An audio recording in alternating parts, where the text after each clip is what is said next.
Board exams के ऐसे 5 hacks जो आपको आज से पहले किसी ने नहीं बताया, बस 5 मिनट में बताऊंगा। आपका टाइम ज्यादा नहीं लूंगा, एक एक करके सुनना जो अब बताने जा रहा हूँ। सबसे पहले ये ट्रिपल पी मॉडल बोर्ड का एग्जाम्स होने वाला है ना, उसमें इसको फॉलो करना। क्या है ये? देखिए, सबसे पहला पेपर सोल्व करना। आपको 3 साल के पेपर सोल्व करना है, सिर्फ 3 साल के। क्यों? क्योंकि 3 साल में जो टॉपिक आया हुआ है वो 34 साल रिपीट होता है। और ये पेपर कहाँ मिलेगा? ये आपको मैंने इस टेलीग्राम के अंदर सारे पेपर डाल दिए। अब आप कहोगे कि सोल्व तो है नहीं, बहुत सिंपल है। पेपर को लीजिए और जेमिनी को दे दीजिए, पेपर पूरा सोल्व करके इस तरीके से आपको दे देगा और उसको रीड कर लेना।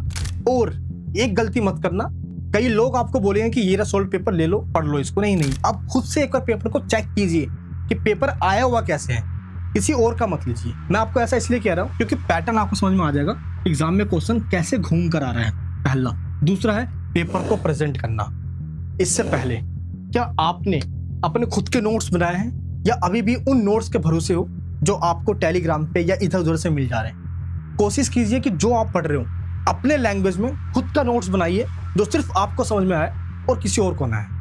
हेल्प ले सकते हो आप। ऐसा नहीं है कि मान लो कि एक चैप्टर है, चैप्टर का नाम आप जेमिनी पे दोगे ना, और ये जो प्रॉम्प्ट आपको मैं यहाँ पे दिखा रहा हूँ ये आप डाल दोगे, तो इस तरीके से चैप्टर का ब्रीफ नोट्स बनकर आ जाएगा, जो कि 1 पेज में, सिंगल पेज में पूरा चैप्टर समझ में भी आ जाएगा। लेकिन कोशिश करना इसको रीड करके अपना खुद का नोट्स बना लेना। लेकिन अगर आप कहोगे कमेंट बॉक्स के अंदर कि मुझे नोट्स भी दे दो, तो इस तरीके का नोट्स मैं खुद आपको बनाकर इस टेलीग्राम ग्रुप में सेंड कर दूंगा, ज्वाइन कर लेना। अच्छा, पहला पी का मतलब क्या होगा? पेपर सॉल्व करना। और दूसरे वाले पी का मतलब है पेपर को प्रेजेंट करना। बोर्ड में 95% इसलिए नहीं आ रहे कि वो पढ़ कर नहीं जा रहे, इसलिए नहीं आ रहे क्योंकि वो आंसर को अच्छे से प्रेजेंट नहीं कर रहे। इसलिए जो दूसरा पी है ना, पेपर प्रेजेंटेशन, इस पे आपको फोकस करना है। जितने भी टीचर से मैंने बात करी है ना, जहां तक उन्होंने यही कहा कि नॉलेज तो आपके पास है, लेकिन टीचर्स आपको फेस से नहीं जानता, वो आपके पेपर से जानता है। तो आप लिख कर कैसे आ रहे हो? तो ये देखिए, आंसर हमेशा आपको इस तरीके से पॉइंट्स में लिखना है, ना कि इस तरीके से पैराग्राफ में लिखना है। टीचर्स ये पूरा आंसर कट करके 0 मार्क्स दे देंगे। और अगर आंसर न्यूमेरिकल में लिख रहे हो आप,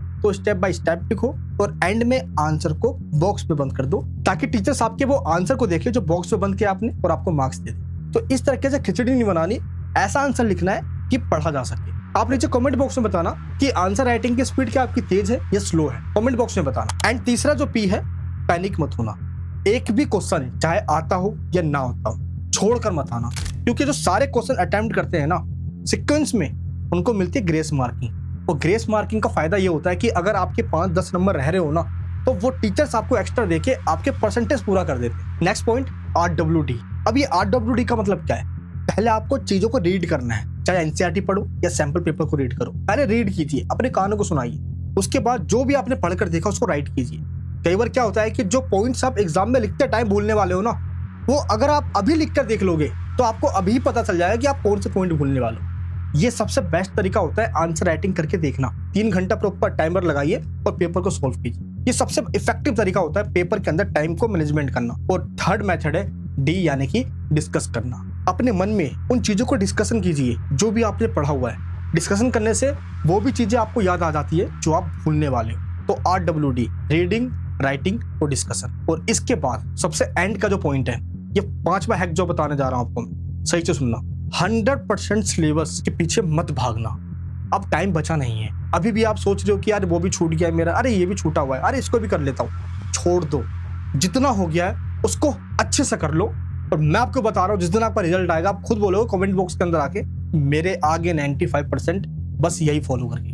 क्योंकि जितने भी स्टूडेंट्स पहले फॉलो करके गए हैं ना, आप उनके एक बार यहाँ पे मार्क्स देखिए। ये वही स्टूडेंट है जिन्होंने बस ये 5 तरीके फॉलो किए। आपने जो कमेंट बॉक्स में बताना आप चाहते क्या हो, कि आपके कितने परसेंट है। और चैनल के ऊपर हमने चैप्टर डालना स्टार्ट कर दिया है, 1 शॉट नहीं, हेड शॉट, जो सीधे खोपड़े में जा रहे हैं और एग्जाम में वही टॉपिक फंसेगा जो बता रहे हैं। चैनल पर नहीं तो सब्सक्राइब करके बेल आइकन ऑन कर लेना। जय हिंद, जय भारत।